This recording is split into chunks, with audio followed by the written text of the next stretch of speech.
Maturing into Everlasting. Introduction with Niyama Summer, the guiding force of nature and maturity. For anybody seeking to mature in a vital and conscious way, an inspirational handbook. Be and become an inspiration to yourself and the next generation. Quote, I live in that solitude which is painful in youth, but delicious in the years of maturity. Albert Einstein. End of quote. Maturing into everlasting. From 32 different perspectives and guidance represented by the 32 faculty members of the Magical University of Life, representing the 32 guiding forces of Creator, Universe and Nature. The 8 Keepers of Light, the 7 Keepers of the 7 Dimensions of Creation, the 7 Keepers of Conduct. I never liked the idea, hearing older people saying, the only thing I have is the past. And possibly many believe that, and that will then be the only thing there is. And hopefully it was a good past. Some may look back and even live a fulfilling life, but that as well is the past and history gone, and nothing to take with you at the end of your physical body. Others may still have some things to look forward to, such as traveling or playing golf. But what if you get confronted with a disease? Or what to look forward to after you are done with traveling or playing golf? What about the future? Is there nothing long-term to look forward to? Many believe that they will come back to the mortal world, but would you look forward having to go through this short-lived experience again? And don't try to ignore the fact that all of it ended in suffering in one way or another. Others believe after their physical death that they will go to a heavenly place. And likewise those believing that you have to come back. What experience do you have with this? Where is the evidence? And where is the proof? Maybe we have to come back or not, but let me share with you my experience and reminding you as well that you have evidence that there is something to look forward to when getting older, something eternal and everlasting.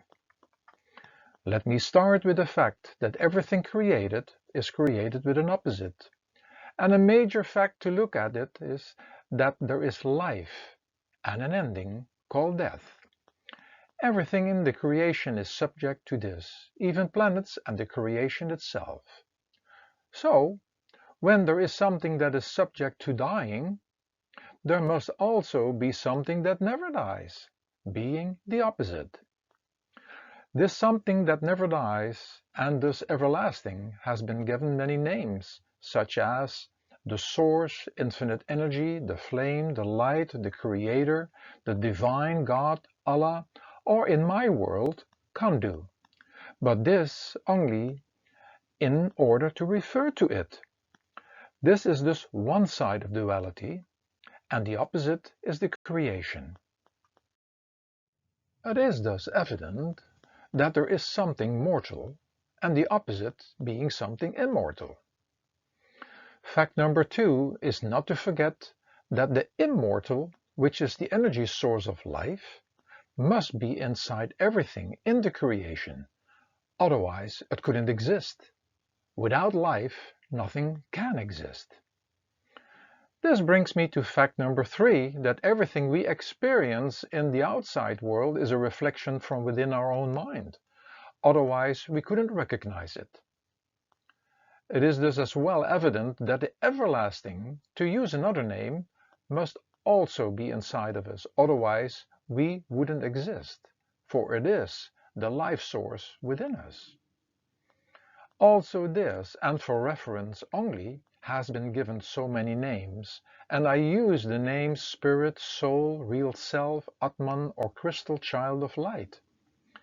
This brings me to fact number 4, that we, the physical body, the one with a given name, and connected to thinking, is constantly changing and bound to time. The source within us, and connected to the audible life stream, inner sound, sound current, Om, Shabbat or word, and one and the same as the eternal source, being the opposite, is constant and never changes.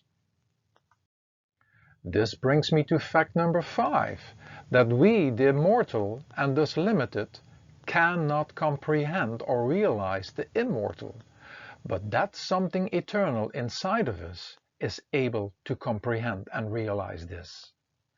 In other words, let us be clear about the fact, although we couldn't exist without this source, that comprehending and realizing is something of the soul itself and between the soul and the eternal source.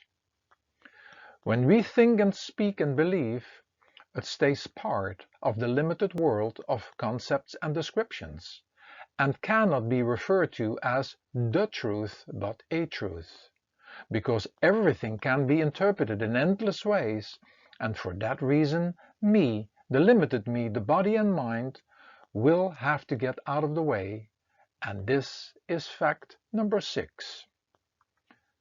Now it becomes tricky for those who believe in that something and having to realize that this all has nothing to do with the mortal self-created self, the me and mine.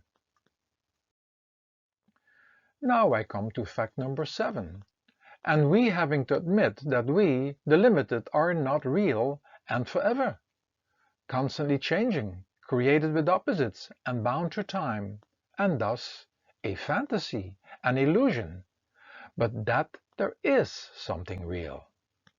Here it becomes clear that we, the unreal, the human body with a mind, is an illusion, having an adventure in an illusionary world, but in which we can become part of a real fairy tale, in which they happily lived ever after. Meaning that when we are out of the way, that the soul can reunite with the source. We are invited in this fairy tale as the hero or heroine in the making, and will have to make sacrifices, like we see any hero making in the stories we all like, and even getting more evidence and glimpses about this real fairy tale. The real story reflects inside the unreal. I have called this us maturing into everlasting, something to look forward to, and part of our life history. Now let us go back to the history of our life and hopefully remembering these experiences in order to become an active and conscious part of this new adventure, maturing into everlasting.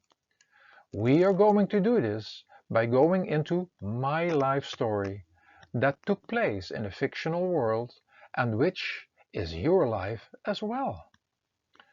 My story took place before my granddaughter, Shania Summer, went through it all, and who later became also part as one of the 32 faculty members of the Magical University of Life, also known as the Sacred or Magical Council, and representing the hero and heroine. When you want to learn more about these 32 faculty and council members, also called guides and change agents, enter the Magical University of Life or the Change Agency, and or read and listen to the 7 Magical Adventures of Shania. For me, likewise Shania later in life, it all started with a teacher and teachings, and entering a scientific path to experience and prove things to myself. It was a journey going from believing, which is still not knowing, to knowing by experiencing and to have evidence and proof. We learn everything through teachers in one way or another, and to go from just believing into something everlasting, we all definitely need a teacher, one who has gone the scientific adventure and who can show us the way, which is, as I said before, getting us out of the way. The teacher and teachings I was invited to was about an inner scientific path, the science of the soul, and was mainly about getting me the illusion out of the way through inner silent prayer and meditation, an involution process.